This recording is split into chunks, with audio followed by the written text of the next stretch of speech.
The brioche, and my main colour is the brown and my secondary colour is the blue, and so I'm going to work the brown across the row, and when I get to the end I'm going to come back for the blue like this. You see, it's knit 1 purl 1 rib with yarn overs, so I'm going to knit the first stitch and I'm going to yarn over the second stitch, slipped it purlwise, knit the third stitch, yarn to the front, slip a stitch, knit the next stitch, and magically by holding the yarn at the front and slipping and knitting the next stitch, the purl stitch gets a yarn over.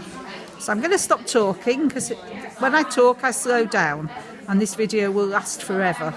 So slip, knit, yarn to the front, slip, knit, yarn to the front, slip, knit, yarn to the front, slip, knit, yarn to the front, slip, knit, yarn to the front, slip, knit, yarn to the front, slip, knit, yarn to the front, slip, knit, yarn to the front, slip.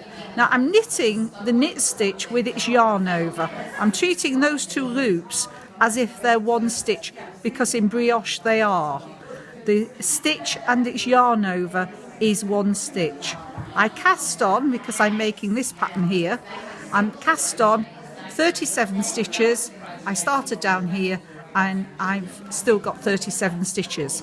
I'm not increasing the number of stitches, I'm not decreasing the number of stitches. I'm bringing the yarn to the front, I'm slipping the purl and knitting the knit. And when I get to the end and I've worked the brown yarn, my main colour, right to the end, it's going to be beautiful with my camel coat, this brown yarn. When I've got to the end, then I stop and I think, because I've got a yarn at the beginning and I've got a yarn at the end, and that feels uncomfortable.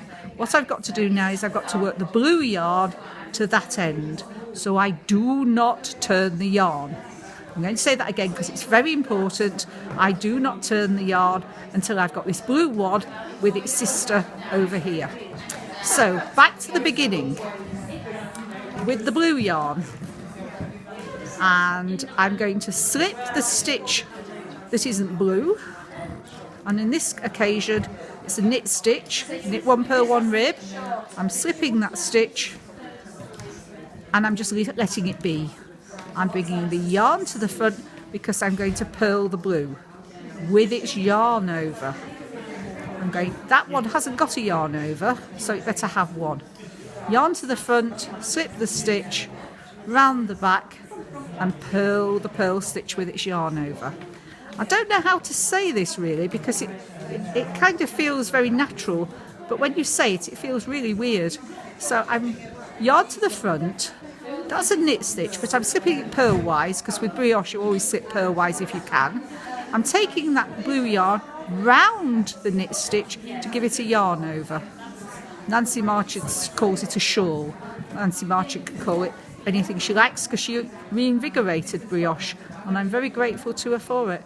So the yarn's at the front, slip the knit stitch, yarn round and purl, slip, yarn over, purl, slip, yarn over, purl, and I'm going to the end of the yarn, the row, in this manner.